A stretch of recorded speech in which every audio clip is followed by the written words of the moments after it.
My name is Lana, and I'm 18 years old. I was always the responsible one in my family, the studious daughter who followed the rules. Until last month, I thought my parents loved me as much as they loved my older sister. I was wrong. With my SATs just days away, they kicked me out of my own home to make room for my sister's wedding guests. When I had nowhere to go, my sister told me to live on the streets. That text message changed everything. Before I tell you how my sister's perfect wedding came crashing down, let me know where you're watching from. And hit that like and subscribe button if you've ever had to stand up for yourself when no one else would. I grew up in a middle-class suburban neighborhood in Grand Rapids, Michigan. Our house wasn't anything fancy, a four-bedroom colonial with a nice backyard, where we used to have barbecues in the summer. My father, Richard, worked as an investment banker at a local firm, and my mother, Susan, was a real estate agent who specialized in luxury properties. They provided us with a comfortable life, but there was always an unspoken hierarchy in our home. From as early as I can remember, my sister Jenna was the golden child. 27 years old and working as a marketing executive, Jenna had always been dramatic, outgoing, and somehow always got her way. She was the one whose dance recitals we never missed, whose minor achievements were celebrated with dinner outings, and whose tears would instantly mobilize my parents into action. I learned early on that in the Marshall household, Jenna's needs always came first. I took a different path. I found solace in my studies, pouring my energy into academics where I excelled. By my senior year, I was top of my class with a perfect 4.0 GPA. My teachers often told my parents they had never seen someone with such dedication. But those accomplishments were usually met with polite nods, rather than the enthusiasm that greeted Jenna's latest promotion or new car. Lana is just naturally good at school, my mother would say, as if my success required no effort or acknowledgement. She doesn't need the encouragement that Jenna does. Despite this, I maintained hope that my academic achievements would eventually earn their recognition. My dream was to attend an Ivy League school, specifically Yale, with its renowned literature program. But with my parents making it clear they wouldn't contribute much to my education, I knew I needed scholarships. That's where the SATs came in. They weren't just another test for me. They were my ticket to financial aid and scholarship opportunities that could make my dreams possible. For months, I had been studying intensively, taking practice tests, working with online tutors, since my parents wouldn't pay for in-person ones, and sacrificing my social life entirely. My bedroom had transformed into a study fortress with flashcards covering the walls and practice tests stacked neatly on my desk. The first signs of trouble appeared 6 months ago, when Jenna announced her engagement to Thomas Williams, the son of a wealthy family who owned several car dealerships across the Midwest. Thomas was handsome, charming, and came from a family with traditional values who believed strongly in the importance of family unity and education. They were exactly the kind of people who wouldn't understand someone putting a wedding above their child's education. But I wouldn't realize the significance of that until later. As soon as that diamond ring appeared on Jenna's finger, my already invisible status in the family faded even further into obscurity. Our home became wedding planning central. Every dinner conversation revolved around venues, flowers, guest lists, and Jenna's increasingly elaborate demands. My mother took time off work to help Jenna shop for wedding dresses, while my father happily opened his checkbook for deposits on venues I knew were stretching their budget. Meanwhile, I was trying to remind them about my upcoming SATs. Mom, I have my SATs in 2 months. I was wondering if I could have some quiet time in the evenings to study. I asked one night as Jenna and my mother spread wedding magazines across our dining table. Oh, honey, you're always studying. You'll be fine. My mother dismissed me with a wave. Jenna needs to finalize her bridesmaids' dresses tonight. Jenna didn't even look up. Yeah, Lana, this is important. You can study in your room. My room, which shared a wall with Jenna's, where I could hear every screech and laugh as she made wedding calls late into the night. As the wedding date approached, Jenna transformed from merely self-centered to downright tyrannical. She expected everyone to drop everything at her command, threw tantrums when things weren't perfect, and spoke endlessly about how her wedding needed to impress Thomas's family. The pressure from the Williams family seemed to be getting to her, though she never admitted it. They were old money with strong opinions about how things should be done. The Williams have certain expectations became her mantra, one my parents repeated as they drained their savings to meet those expectations. I tried to be understanding. I helped address invitations, gave opinions on color schemes when asked, and rearranged my study schedule to accommodate the constant wedding meetings in our home. But as my SAT date drew closer, my anxiety grew. I needed focused time and a quiet environment, both of which were becoming scarce commodities in the Marshall household. Dad. I approached him one evening in his study, the one place relatively untouched by wedding chaos. My SATs are in 3 weeks. I've been having trouble concentrating with all the wedding planning. Is there any way we could keep the evenings quiet just until after my test? My father looked up from his laptop where he was reviewing wedding expenses. He sighed, removing his glasses. Lana, we all have to make sacrifices for Jenna's big day. Your sister is only getting married once. I know, but I'm only taking the SATs once too, I countered. This test determines my college options. You're smart, you'll do fine, he said, a dismissive refrain I'd heard too many times. Jenna needs our support right now. I swallowed my frustration and nodded, retreating to my room where I put in earplugs to drown out the sound of Jenna's laughter from downstairs, as she FaceTimed with her bridesmaids. I couldn't understand why my future seemed to matter so little in comparison to a single day of Jenna's life, but I was determined to succeed despite the obstacles my own family was placing in my path. Little did I know that their dismissal of my needs was about to escalate from inconsiderate to something I never thought possible from the people who were supposed to love and protect me. 2 weeks before my SATs, our family dynamic went from strained to shattered. It was a Sunday afternoon, and my parents had called a family meeting in the living room. Jenna was sitting on the couch with an expression I recognized all too well, the smug look she wore when she knew she was about to get her way.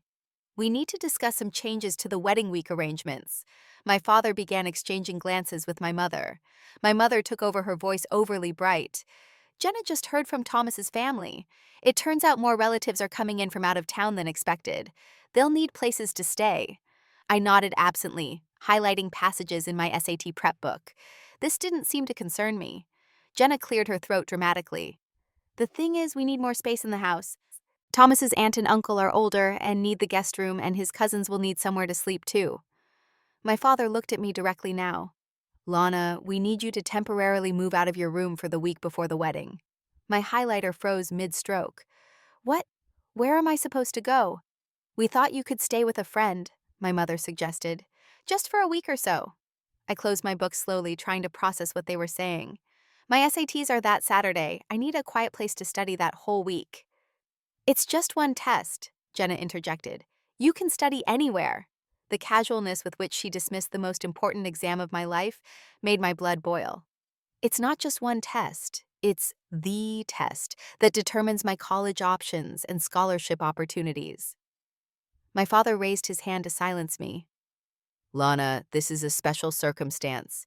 Jenna's wedding is important, and we need to accommodate Thomas's family. They're going to be our in-laws. But what about accommodating me? I've been preparing for these SATs for months. You know how important they are. Don't be so dramatic, Jenna rolled her eyes. You're acting like we're asking you to donate a kidney. It's just a week in a different bed. I tried to stay calm, to be reasonable. Why can't Thomas's family stay in a hotel? There are plenty near the venue. My mother looked uncomfortable. Well, Thomas's parents suggested that family should stay with family.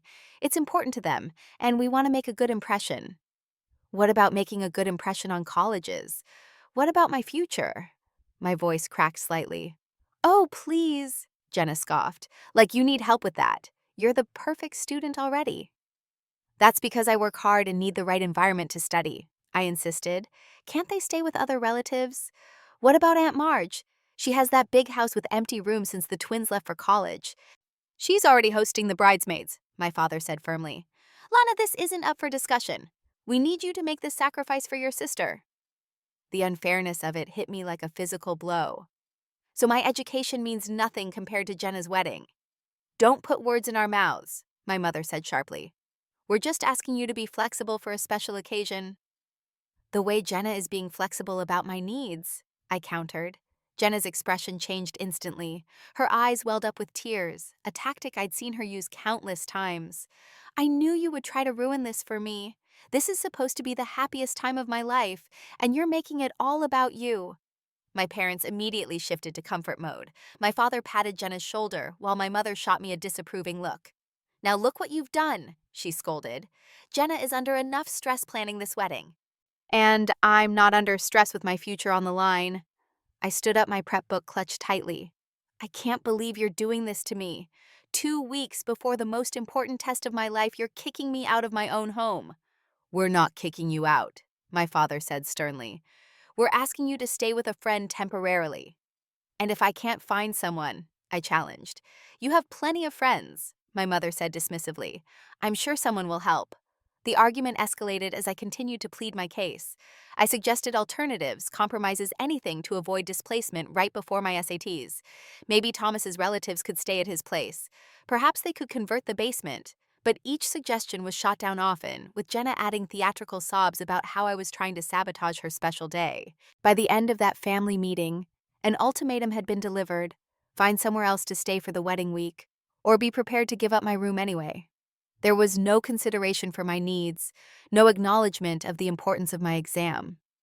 In their eyes, Jenna's wedding trumped my future period. That night, I called my closest friends, hoping someone could take me in.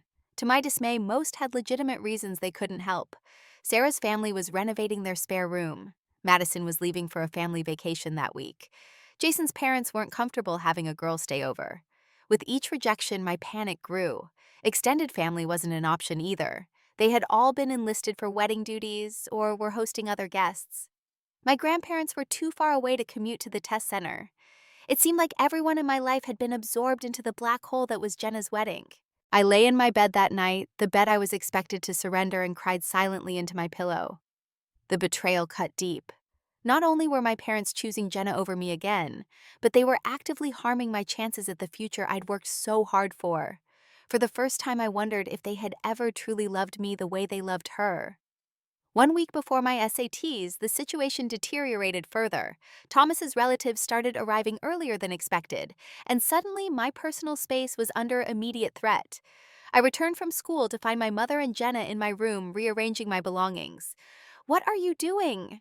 I stood in the doorway watching in horror as my mother removed my SAT materials from my desk. "Just getting things organized," my mother said brightly. "Thomas's aunt and uncle are arriving tomorrow instead of Thursday. We're putting your study things in these boxes so you can take them wherever you're staying." My carefully arranged study system, the wall of flashcards, the color-coded notes all being dismantled and stuffed haphazardly into cardboard boxes. I rushed forward, reaching for my practice tests. "Please be careful with those. I have them organized by topic and difficulty." Jenna sighed dramatically. "It's just paper, Lana. You can reorganize it wherever you're going." "Have you found a place to stay yet?" my mother asked, as if she were simply inquiring about weekend plans rather than my housing situation. "No," I admitted, my voice small. "Most of my friends can't help. Their parents either don't have space or aren't comfortable with it." My mother frowned. "Well, you need to figure something out by tomorrow." "Maybe I could sleep on the couch," I suggested desperately. "I could keep my study materials in the basement and just come up to sleep." "The living room is where everyone will gather in the evenings," my mother dismissed. "And the basement is where we're storing the wedding gifts and decorations." As they continued dismantling my room, I noticed some of my materials were already damaged. My vocabulary flashcards had been rubber banded together so tightly that the corners were bent. My practice test booklet had a coffee stain on the cover. "What happened to these?" I held up the stained booklet. "Oh," Jenna waved dismissively. "I might have accidentally spilled something when we started packing. It's still usable, right?" The casualness with which she admitted to damaging my materials made my blood boil. I took a deep breath, trying to maintain control. "These materials cost money, Jenna. Money that I earned from tutoring because you and your wedding are draining Mom and Dad's finances." Jenna's face darkened. "Excuse me, are you saying my wedding is a burden after everything Mom and Dad have done for you?" "What exactly have they done for me lately? They're literally kicking me out before the most important test of my life." Before Jenna could respond, the doorbell rang. My mother hurried downstairs, leaving us alone. Jenna stepped closer to me, her voice low and threatening. "Listen, little sister, this is my time. My wedding, my moment. I'm not going to let you turn this into another poor Lana doesn't get enough attention pity party. Find somewhere else to stay and stop being such a drama queen about a stupid test." I stared at her, finally seeing my sister clearly. "This stupid test determines my future, Jenna. But you wouldn't understand that because everything has always been handed to you." She laughed coldly. "Handed to me? I worked for everything I have." "Really? Who paid for your college? Who bought you your first car? Who's paying for this ridiculous wedding? It wasn't from your marketing salary." Jenna's face flushed with anger. "You know what your problem is, Lana? You're jealous. You've always been jealous of me. Well, get used to disappointment. The world doesn't revolve around you and your precious SATs." She stormed out, leaving me alone in my half-dismantled room. I sat on my bed, fighting back tears. How had it come to this? How could my family be so blind to what they were doing? The next day brought another wave of chaos. Jenna's bridesmaids arrived and immediately took over the house. They were loud and considerate and treated me like a servant. "Hey, could you grab us some more wine from the kitchen?" One of them called out as I tried to study at the dining room table, the only quiet space left. "I'm studying," I replied without looking up. "God, your sister was right." "You are selfish," another bridesmaid muttered just loud enough for me to hear. By evening, the noise level had become unbearable. Music blasted from the living room where the bridesmaids were having an impromptu pre-wedding celebration. My parents were out with Thomas's parents, leaving me to deal with the chaos alone. I retreated to the back porch, bundled in a jacket against the cool evening air, trying to memorize math formulas while the bass from the music inside vibrated through the walls. My phone buzzed with a text from my friend Amanda. "Parents finally said yes. You can stay with us Weds and Thursday night, but we're leaving Friday for my brother's college visit. Sorry." It wasn't much, but it was something. At least I had 2 nights covered. But what about Friday night, the night before my SAT? Where would I sleep? Where would I review my final notes? Desperation drove me to make one last appeal to my parents when they returned home. I caught them in the kitchen after they'd said goodnight to Jenna and her friends. "Mom, Dad, I need to talk to you," I said, my prep books clutched to my chest like a shield. "I still don't have a place to stay for the entire week. Amanda's family can only take me for 2 nights. I don't know where to go after that." My father looked tired, loosening his tie. "Lana, we've been through this. You need to figure it out." "But I've tried everyone I know. No one can help for the whole week, especially Friday night. That's the night before my test. I need a good night's sleep and a place to do my final review." My mother sighed. "What about the library? You can study there during the day." "The library closes at 6 p.m., I said. "And I can't sleep there. I'm talking about where I'm going to live, Mom." "Don't be so dramatic," my father said sharply. "This is temporary." "Temporary homelessness is still homelessness." My voice rose with frustration. "I can't believe you're doing this to me, your own daughter." "Jenna is our daughter too," my mother countered. "And this is her special time." "And what about my special time? My SATs are this Saturday." My father slammed his hand on the counter, making me jump. "Enough! Your sister's wedding is more important than your test. You can retake the SAT. Jenna only gets one wedding day." The words hung in the air between us, the truth finally spoken aloud. In their eyes, I was less important. My future was less important. The test I had been preparing for months for was less important than a single day of celebration for their favorite daughter. "I see," I said quietly, a strange calm washing over me as the last of my illusions about my family shattered. "Thank you for making it clear where I stand." "Lana," my mother began, perhaps hearing the finality in my voice. "No, it's fine. I'll figure it out myself. I always do." I turned and walked upstairs to finish packing my things, knowing now that I truly was on my own. The next morning, I loaded my belongings into my 10-year-old Honda Civic, the car I had saved for, and bought myself unlike Jenna's gifted BMW. My room was now being transformed for Thomas's relatives. As I placed the last box in my trunk, I felt strangely hollow, as if something fundamental had broken inside me. I was officially homeless, with 3 days until the most important test of my academic career, and my family had made it clear that they didn't care. After leaving home, I drove straight to Amanda's house, where I could stay for 2 nights. Her parents were kind, but clearly uncomfortable with the situation. They set up an air mattress in Amanda's room and gave me space in their garage for my belongings. I was grateful, but the temporary nature of this solution kept me on edge. "I can't believe your parents did this," Amanda said as we sat on her bed that evening, surrounded by my study materials. "Over a wedding, that's insane." I nodded numbly, trying to focus on a practice test, but reading the same question multiple times without comprehension. The stress was affecting my concentration, and my practice scores were starting to slip. "I've called everyone I know," I said, rubbing my tired eyes. "No one can help for Friday night. I'm running out of options." "What about a hotel?" Amanda suggested.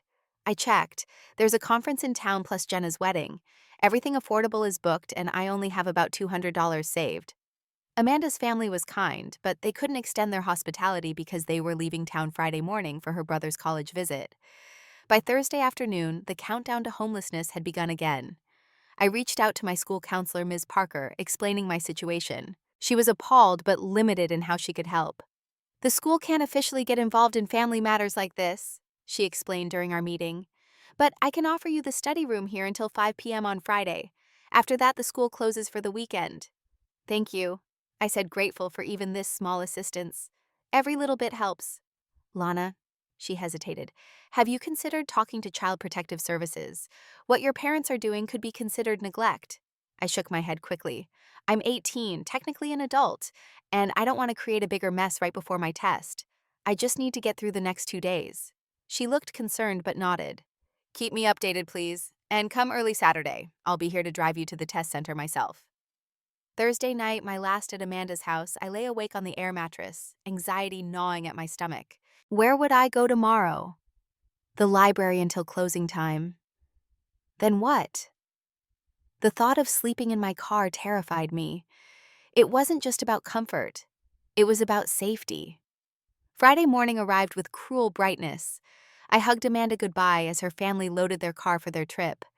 Text me how it goes, she said worriedly. I wish we didn't have to leave. It's okay, I assured her, forcing a smile. I'll figure something out. But as I drove to school with my belongings crammed in my car, I had no idea what that something would be. I spent the day in Ms. Parker's study room reviewing materials and taking my final practice test. My score was 15 points lower than my previous average. The stress was taking its toll. At 5 p.m., a security guard gently informed me the school was closing. I packed my materials with deliberate slowness, dreading the moment I'd have to leave. With nowhere else to go, I drove to a local coffee shop, ordered the cheapest item on the menu, and spread my materials across a small table in the corner. I nursed that single coffee for 3 hours until the barista started giving me pointed looks. It was 9 p.m. and the cafe would close at 10. Desperation made me do something I'd been avoiding.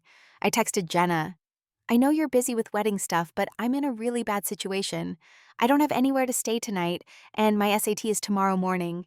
Is there any way I could sleep on the couch just for tonight? I'll be quiet and leave early. I watched the message deliver, then show as read almost immediately. The 3 dots appeared, disappeared, then appeared again. Finally, her response came through. Are you seriously trying to make my wedding weekend about you again? Just live on the streets for all I care. It's one night. Stop being so dramatic and leave me alone. This is my time. I stared at the message in disbelief, tears blurring my vision.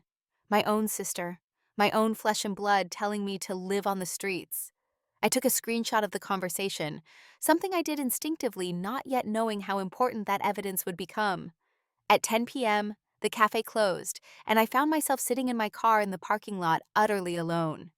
Rain began to fall pattering against the windshield as I reclined my seat as far as it would go, trying to find a comfortable position. The reality of my situation crashed down on me. I was homeless the night before the most important test of my life, abandoned by the people who should have protected me most. I cried until my eyes burned and my throat ached, curled up in the driver's seat of my old Honda. The rain grew heavier, drumming on the roof, providing a soundtrack to my misery. Around midnight, huddled under my coat for warmth, I found myself staring at Jenna's cruel message again. Something shifted inside me. The hurt began to crystallize into something harder, something like resolve.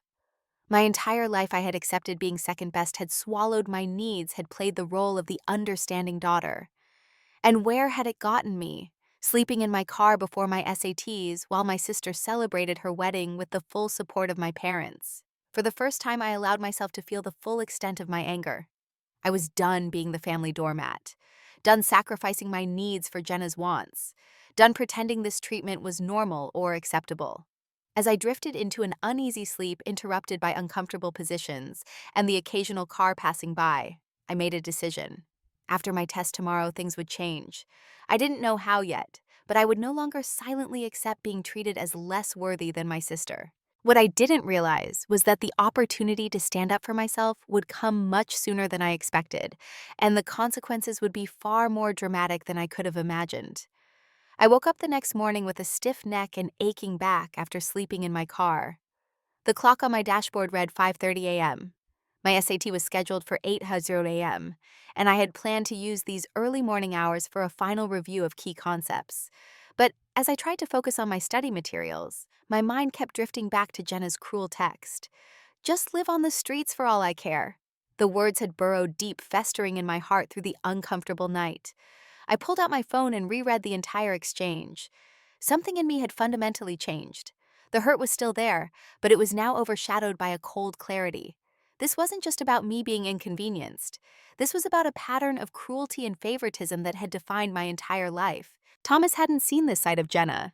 His family, with their emphasis on family unity and education, would be horrified to know what she had said to her own sister. The thought struck me like lightning. They deserved to know who they were welcoming into their family. My hands trembled slightly as I composed a message to Thomas. We weren't close, but we had each other's numbers from family gatherings. Thomas, I'm sorry to reach out like this, especially on your wedding weekend. I've always respected your relationship with Jenna, but there's something you should know. My parents kicked me out of the house for wedding preparations, even though my SATs are today. When I had nowhere to sleep last night, this is what Jenna said. I attached the screenshot of our conversation showing Jenna's dismissive cruelty in her own words. I spent last night sleeping in my car in a cafe parking lot. I'm not telling you this to cause drama, but because I think you deserve to know the kind of person you're marrying. Someone who would tell her own sister to live on the streets before the most important test of her life. I wish things were different. My finger hovered over the send button. Was this the right thing to do? Was I acting out of petty revenge? But then I remembered how Thomas had once talked about the importance of education, how his parents had established scholarships at their alma mater. They valued the things my family was dismissing. I pressed send, then immediately composed a similar message to Thomas's mother, Martha, who had always been kind to me at family gatherings. She had given me her number months ago, saying to reach out if I needed anything for the wedding. Mrs. Williams, I apologize for messaging you directly, but I wanted you to be aware of a situation. My parents have required me to leave our home to accommodate wedding guests despite my SATs being scheduled for today. When I asked Jenna for help finding a place to stay last night, this was her response. I attached the same screenshot, then continued. I spent last night sleeping in my car. I'm not sharing this to cause problems, but I know how much your family values education and family support. I felt you should know the full situation. I sent this message too, then put my phone on silent and tucked it away. I needed to focus on my test now regardless of the fallout. I drove to a nearby gas station to freshen up as best I could in their bathroom, splashing water on my face and brushing my teeth. My reflection looked back at me pale and tired, but somehow stronger. By 7:15 a.m., I was parked at the test center, reviewing flashcards and trying to prepare mentally. My phone remained untouched in my backpack. Whatever consequences came from my messages would have to wait until after the SAT. I walked into the testing center at 7:45, forcing all thoughts of my family situation from my mind. For the next 4 hours, I would think only about the tests that could determine my academic future. The proctor called us to begin, and I opened my test booklet with shaking hands. The first few questions seemed to swim before my eyes, but I took a deep breath, remembering all my months of preparation. Gradually, my focus sharpened. Despite everything I knew this material, question by question, section by section, I worked through the exam, pouring every ounce of my determination into each answer. When the proctor finally called time, I felt a strange mix of exhaustion and relief. I had done my best under circumstances no student should ever face. Whatever my score would be, I knew I had shown incredible resilience just by making it to the test center. As I walked to my car, I finally pulled out my phone. The screen lit up with notifications. 15 missed calls from Jenna, 7 from my mother, 3 from my father. Multiple texts, each more frantic than the last. Jenna, what have you done? Call me right now. Jenna, I swear to God, Lana, if you don't call me back. Jenna, you've ruined everything. How could you do this to me? Mom, Lana, call home immediately. We need to talk. Mom, your sister is devastated. What were you thinking? Dad, come home now. We need to fix this mess you've created. And then, surprisingly, messages from Thomas and his mother. Thomas, Lana, I got your message. Can we talk? I'm really concerned about this. Mrs. Williams, dear, I'm so sorry to hear about your situation. This is unacceptable. We're discussing this with your parents right now. Are you safe? And most surprisingly, a message from Thomas's father. Lana, this is James Williams. Martha showed me your message. We've spoken with your parents and are deeply disturbed by this situation. Please come to our home when you finish your test. We have a guest room ready for you. I sat in my car stunned by the rapid development of events. Clearly, my messages had created the exact earthquake I had anticipated, but I hadn't expected the Williams family to offer me shelter. I texted Mrs. Williams back. Just finished my SAT. Thank you for your concern and kind offer. I would be very grateful for a place to stay tonight. She responded immediately with their address and added, "We're proud of you for taking your test despite these circumstances. Drive safely, dear." Instead of driving to the Williams home immediately, I parked at a nearby park to decompress. I needed to process what was happening. According to the flurry of texts from Jenna, I had ruined everything. Had Thomas canceled or postponed the wedding? Had their perfect facade cracked under the weight of truth? A text from Thomas answered my unspoken question. "Lana, I want you to know that I've asked Jenna for some time to reconsider things. The wedding is on hold for now. I had no idea your family had treated you this way. I'm so sorry." The wedding was on hold. My simple act of truth-telling had accomplished what all my pleading and reasoning had failed to do. It had made someone finally see the reality of my situation. I felt no joy, no vindictive pleasure at this news, only a profound sadness that it had come to this, and a quiet certainty that I had done the right thing. As I drove toward the Williams home, I braced myself for the next chapter in this unexpected turn of events, knowing that while my SATs might be over, the real test was just beginning. Driving to the Williams estate, I felt a strange mix of emotions. Relief at having somewhere safe to stay, anxiety about the confrontations that surely awaited me, and lingering exhaustion from both the SAT and my night in the car. Their home was impressive, a sprawling colonial on 3 acres at the edge of town. Martha Williams was waiting at the door when I arrived, her expression a mixture of concern and warmth. "Lana, come in," she said, ushering me inside. "You poor thing, you must be exhausted." "Thank you for having me," I said, suddenly self-conscious about my rumpled appearance. "I really appreciate it." "It's the least we could do," she replied, leading me through their tastefully decorated home. "What your family did is simply unacceptable. No child should be put out of their home, especially before such an important test."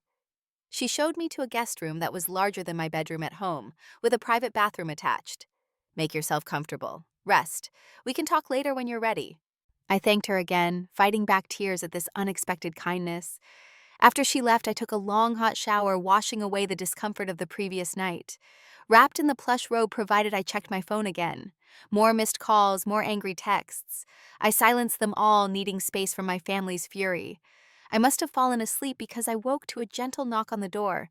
It was Thomas, looking serious, but not angry. "Hey," he said awkwardly. "Can we talk?" I nodded, sitting up on the bed. "I'm sorry if my messages caused problems, but I'm not sorry for telling the truth." Thomas sat in the armchair by the window. "Don't apologize. I'm the one who's sorry. I had no idea Jenna could be so cruel." "She's always been the golden child," I said. "Everything revolves around her. I've just never mattered as much." "That's awful," he said, genuinely disturbed. "When I showed my parents your messages, they were horrified. My mom especially. She says education is sacred." "I tried to find other options," I said. "I called everyone I knew." Thomas nodded. "I believe you. That's why I've postponed the wedding." My heart skipped. "You've actually postponed it? Not just threatened to—" "Yes," he confirmed. "The guests have been notified that due to unforeseen circumstances, the ceremony is delayed. My parents supported the decision completely." "Jenna must be furious," I whispered. Thomas's expression hardened slightly. "She is, but not for the reasons you might think. She's not sorry for what she said to you. She's just angry that you showed me. She tried to claim you were lying until I showed her the screenshot of her own words." "And my parents?" I asked. "They're—" He hesitated. "They're more concerned about the money they've spent on the wedding than about you sleeping in your car." "I'm sorry to say that." The truth hurt, but it wasn't surprising. That sounds like them. "After seeing how they've treated you and how Jenna responded when confronted," Thomas continued, "I'm seriously reconsidering the relationship entirely. This isn't just about one text, it's about character." I felt a flash of guilt. "I didn't send those messages to break you up. I just thought you deserved to know the truth." "And I appreciate that," he assured me. "More than you know. My family has always valued honesty and education. The idea that someone would prioritize wedding guests over their child's education and safety is alien to us." Later that evening, I joined the Williams family for dinner. James Thomas's father was as kind as his wife, expressing outrage at my situation and praising my determination in taking the SAT despite everything. "That shows real character," he said approvingly. Perseverance in the face of adversity. That's the kind of quality that builds success. During dinner, my phone continued to vibrate with calls and messages. Finally, Martha suggested gently, "Perhaps you should answer one of those. Let them know you're safe at least." Reluctantly, I excused myself and called my mother back. "Lana, where are you?" she demanded immediately. "You need to come home right now and fix this mess." "I'm safe," I said calmly. "I'm staying with the Williams family." "You're what?" Her voice rose an octave. "Do you have any idea what you've done? Jenna is devastated. The wedding is postponed. We've lost thousands in deposits." The fact that her first concern was money rather than my welfare confirmed everything. "Did you ever stop to think about what you did to me? You kicked me out before the most important test of my life." "We did not kick you out," she hissed. "We asked you to stay with a friend.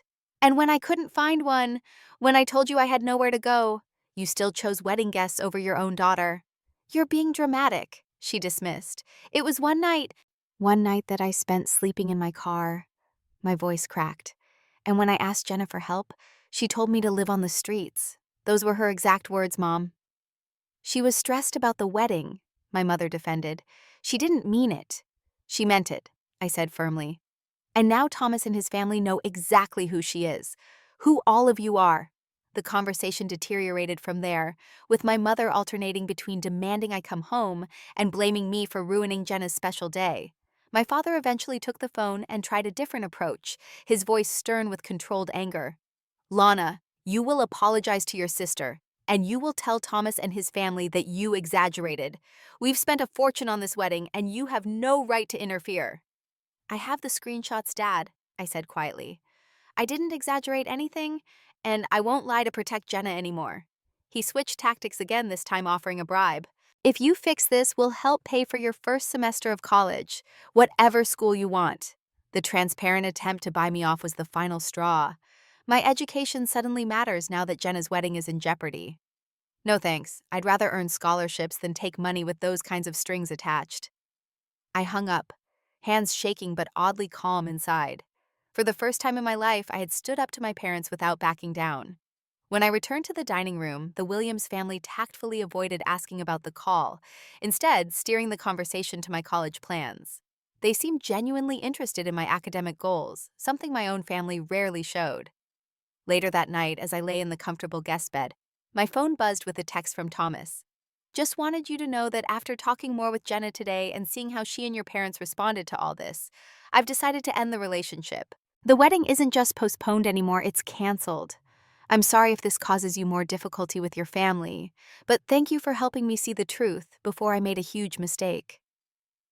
I stared at the message for a long time, feeling a complex mixture of emotions. I hadn't intended to end their relationship, but I couldn't say I was surprised by Thomas's decision. Nor could I honestly say I was sorry. The Jenna he had seen these past 2 days was the real Jenna, the one I had known all my life. As Saturday turned to Sunday, reports from mutual friends filtered in. Jenna had apparently had a complete meltdown at the venue when Thomas officially called off the wedding. My parents were facing significant financial losses from non-refundable deposits. The extended family was divided, with some blaming me for speaking up, and others shocked by how I had been treated. Through it all, the Williams family remained supportive, offering me a place to stay until I figured out my next steps. Martha even helped me research scholarship opportunities for the fall semester, while James offered to write a recommendation letter, highlighting my perseverance. My SAT scores wouldn't come for weeks, but in a strange way, I had already passed a more important test. I had finally stood up for myself and refused to be devalued by my own family. The cost had been high, perhaps permanently altering my family relationships, but as I drifted off to sleep in the safety of the Williams guest room, I knew I had done the right thing. Sometimes the truth costs everything, but living a lie costs even more. In the weeks that followed, life settled into a new and unexpected pattern. The Williams family, impressed by my situation and academic drive, invited me to stay in their guest house until I left for college. It was a generosity I never expected, providing me with stability during what would otherwise have been a chaotic time. My SAT scores arrived 3 weeks after the test, despite all the obstacles I had scored in the 96th percentile.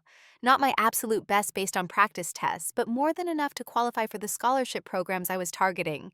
When I shared the news with Martha and James, they celebrated with me, taking me out to dinner in a way my own parents never had for my achievements. "We knew you could do it," Martha said warmly. "Your determination is remarkable." My relationship with my family remained strained. My parents made several attempts to reconcile, but their approaches revealed they still didn't understand the fundamental issue. They offered financial help now suddenly available after Jenna's wedding expenses were no longer a factor.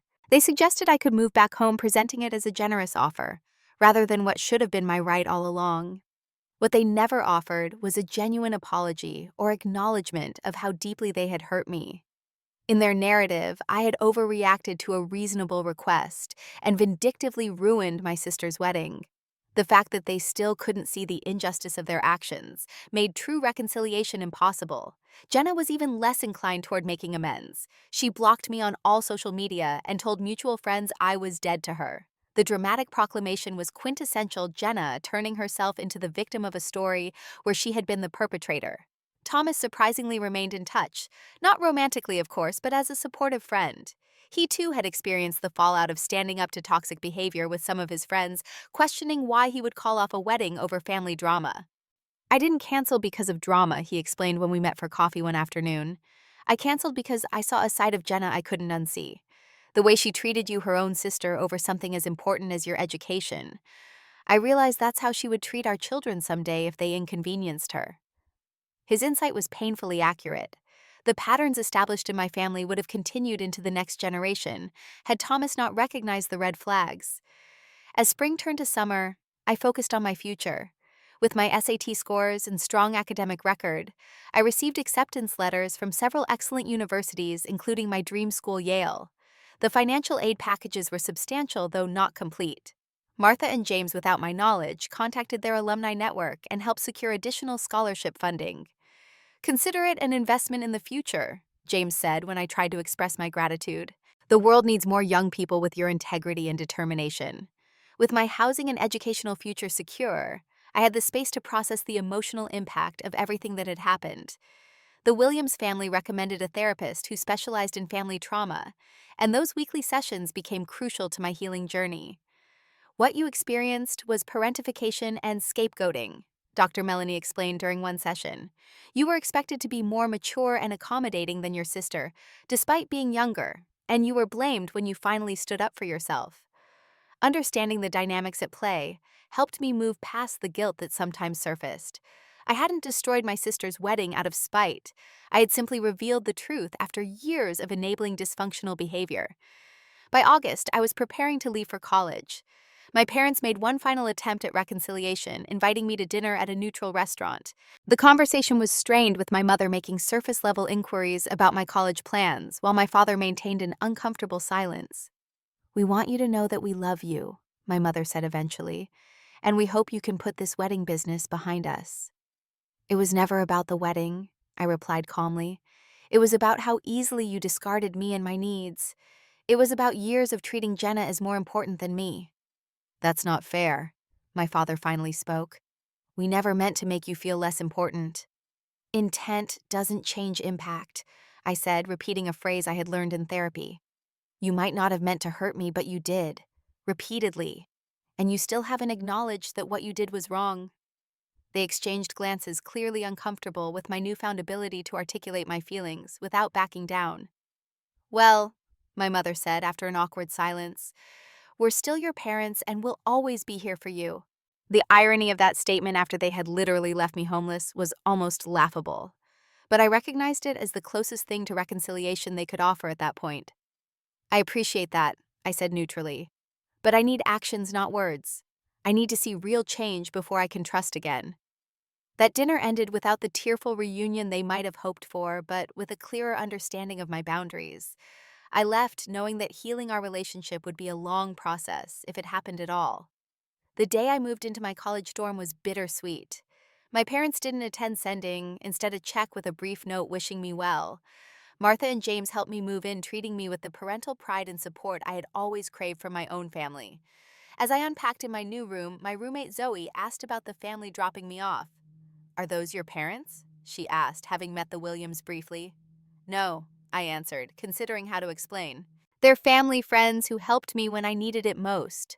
"That's nice," she said. "My parents are coming tomorrow. They're pretty overwhelming, so brace yourself." I smiled, thinking how perspective changes everything. A year ago, I would have envied anyone with parents who cared enough to be overwhelming. Now, I understood that family isn't just about biological connections, but about who shows up when you need them.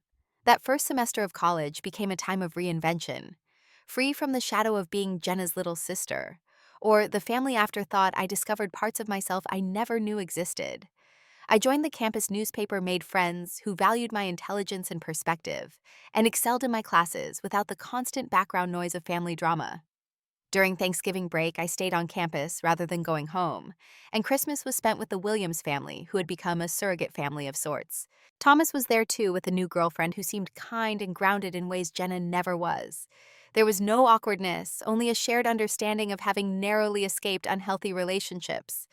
My mother sent occasional texts, my father the rare email about practical matters like tax forms for my financial aid. Jenna remained steadfastly silent, though I heard through mutual friends that she was dating someone new and telling a very creative version of why her wedding had been canceled. As my freshman year drew to a close, I received an unexpected call from my mother. Her voice sounded different, less certain than I remembered. "Lana," she said hesitantly, "I've been doing some thinking, some reading actually about family dynamics, and I think I understand better now what you were trying to tell us." It wasn't a full apology, but it was a start, a tiny crack in the wall of denial my parents had built. We talked for almost an hour more honestly than we ever had before. She asked if I would consider coming home for a weekend visit during the summer, and for the first time I felt open to the possibility. The journey of healing with my family would be long, with no guarantees of a picture-perfect resolution. Some wounds leave permanent scars, but as I ended the call with my mother, I felt a sense of peace that had eluded me for so long. Sometimes the family you choose becomes more important than the one you were born into.